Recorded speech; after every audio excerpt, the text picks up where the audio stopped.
Right. The way I see, obviously, locality, it's one big picture, but you have your website and you have your business profile. Is how much of an impact does each have? Are you seeing that the business profiles are generating a lot more exposure than, say, top ranking websites for local phrases? It's very category dependent. So if it's very category and need dependent, there are what I call high consideration queries. We did some research with an employment lawyer where we posited to people that they were having difficulty on the job and they might need to hire a solicitor, a lawyer. And for people like that, the website is incredibly important because they need to, their life is in the balance. So they're going to do more research. They're not going to just stop at a picture on Google and make a decision.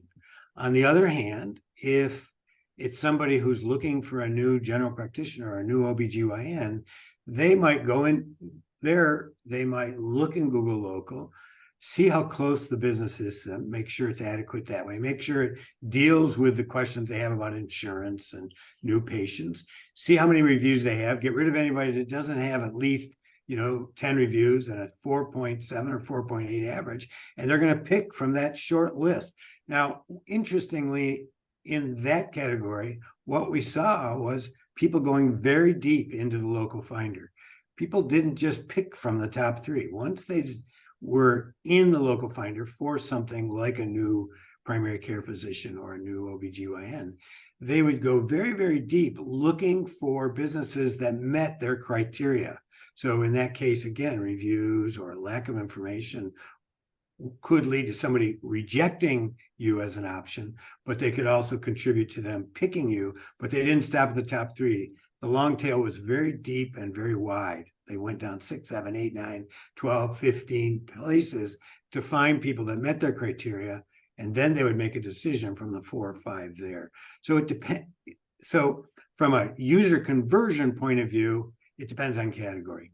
From a ranking point of view, Google can't rank your local listing, your profile, without having sources to do that. Now, with a knowledge graph, what they're actually ranking is an entity in a database.